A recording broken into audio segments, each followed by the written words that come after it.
Hello po mga kababayan. Ito yung first ko na live stream sa YouTube. And hopefully, nandito kayo para magsubaybay and watch what's happening in this world of ours. Everything's crazy.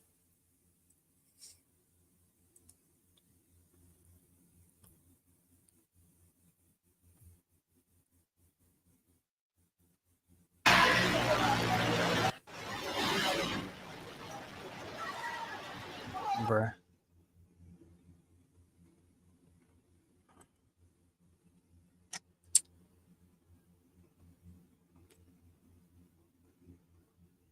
We were also trying to keep tabs on what's happening at the Supreme Court, Pia, and it seems that as of tonight, there isn't actually any physical activity at the Supreme Court building in Padre Faura. But I don't know whether or not the palace reporters there have heard anything about whether the president and other administration officials are waiting for the Supreme Court to at least come out with some kind of decision by tonight. From what I've been hearing, Tony, here in Malacanang, I don't think that anyone from Malacanang or the Philippine government is waiting for a decision from the Supreme Court on this TRO petition. And I think that they are prepared to go with the original plan to have the president flown out of the country, though there has been no confirmation yet whether the former president will be flown straight to The Hague. That's what we are waiting for Malacanang to say. But so far, what I've heard is that there were some documents left to be completed before the plane flies. So I don't think that the TRO petition in the Supreme Court is in any of their consideration on whether the former president flies out of the Philippines tonight or not. All right. Well, we'll try to hold on and wait as long as we can for this palace press briefing to happen. So in the meantime, are there still a lot of Malacanang press co-reporters with you, Pia? Yes, all of us are here. We have been waiting since early this morning for this press conference. So we will stick it out, even though there are expectations that this will not start in a few hours, Tony. So we will wait for the president and wait for his statement. You know, and just as a quick aside, we'd be hoping at least the presidential communications officer, Jay Ruiz, would bring out some refreshments for the reporters there. Yeah, yes, I've heard that they will be bringing some refreshments because they have been waiting snack for a long time. Yes, they should give everybody there a midnight snack, at least for what will come next if the president does indeed make a public statement on the former president's arrest. All right, we'll try to get back to Pia Gutierrez within our broadcast tonight if and when the president does indeed make a public statement from Malacanang. Pia, thanks very much. Our former Philippine President Duterte will reportedly be flown tonight to The Hague to face the International Criminal Court. That's the claim made by his daughter, Vice President Sara Duterte. She branded the move as oppression and persecution. The vice president criticized the Marcos Jr. administration for surrendering a Filipino citizen to foreign powers. She calls it a blatant affront to the country's sovereignty and an insult to every Filipino who believes in the nation's independence. The vice president says this shows the world that the Philippine government is willing to abandon its own citizen. Vice President Duterte tried to visit her father at the Villamor Air Base, but she was denied entry. There's still no official confirmation from administration officials if the former president will indeed be flown out of the country tonight. A video uploaded to Instagram by Duterte's youngest daughter, Kitty, shows the former president being brought on board a chartered plane. The families of Duterte drug war victims held a Thanksgiving Mass after the former president's arrest. Vivian Gulia reports. Noong una po, wala na kami pag-asa.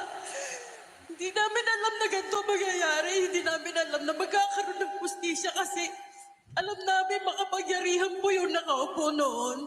An answered prayer for justice. That is how the families of individuals killed in Rodrigo Duterte's drug war view the arrest of the former president on Tuesday. They gathered at the Sacred Heart Parish in Camuning, Quezon City for a Thanksgiving and healing mass. Among them is the uncle of Kian de los Santos, who said Duterte is even fortunate to have been given the chance to defend himself before the International Criminal Court, unlike his then 17-year-old nephew, who was killed in a police operation in 2017 after being accused of involvement in an illegal drug transaction. Aking ang pamangkin hindi nga nadala sa korte. Ang daming akusasyon na binato noong pinatay ito. Masaya kami, no? Dahil ito yung ilang taon na naming iniintay. No, ang managot, yung dapat managot. Kahit kailan, hindi ako nawalan ng pag-asa at kahit kailan naniniwala ako sa katarungan. For Father Flavio Villanueva, who led the mass, it is a reminder that evil will not prevail. March 11, 2025 po, itatak natin sa ating mga isip at puso tagumpay ng katarungan, tagumpay na para sa ating lahat na paalala, hindi magtatagumpay ang kadiliman. Ngayon po ang araw na yon. Another Thanksgiving Mass was held at the Ina ng Lupang Pangako Parish in Payatas, Quezon City, where families marched to the altar, carrying photos of their departed loved one who were killed in the drug war. Tuwa po ako dahil nagkaroon ng yung pagpapatay ni Duterte sa anak ko. Sinundo na lang po ako sa bahay na yung anak ko nakatiyaya na sa kalsada. Masisiyahan din ang damdamin ko, pero mas kinaganon masakit sa damdamin ko dahil ang mga apo ko naghihirap. For Christina Conti and Human Rights Watch, Duterte's arrest is a huge step towards achieving justice. Walang katumbas ang saya na nararamdaman nila ngayon. Dahil magkakaroon na ng pagkakataon na marinig yung side nila at side niya sa isang maayos at patas na paraan. It doesn't mean na dahil matanda ka na or may karamdaman ka na ay exempted ka na sa pagpapatupad ng batas.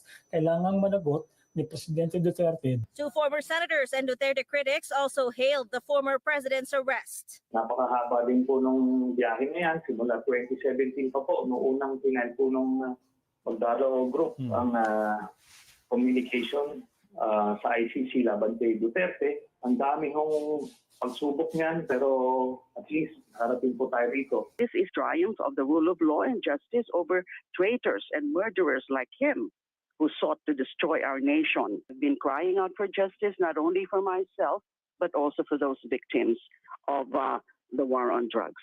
For Kidapawan Bishop Jose Colin Bagaforo, now is the time for Duterte to prove his previous pronouncement that he is ready to face the consequences of his actions.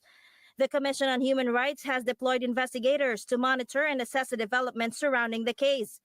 It believes a fair and impartial legal process is essential in uncovering the truth and ultimately holding perpetrators accountable should guilt be established.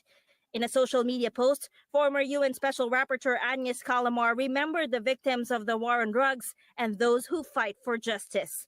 Vivian Gulia, ABS-CBN News. The Philippine Supreme Court will tackle a petition to block the arrest of former President Duterte and his transfer to The Hague. The court said it held a special raffle Tuesday for the petition filed by attorney Israelito Torion. It did not divulge which of its three divisions will decide on the petition. 13 of the High Court's justices are Duterte appointees.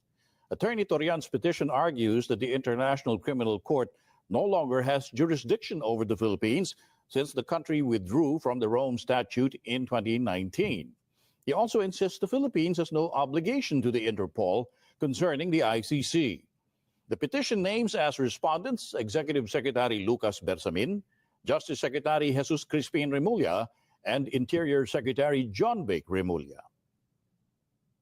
We are requesting, we are earnestly praying to the Honorable Supreme Court to grant us a temporary restraining order restraining the Philippine government, the respondents from cooperating with the ICC, and to release outright from custody our beloved former President Rodrigo Duterte on the ground that his detention now is illegal, unconstitutional, and has no basis under the law.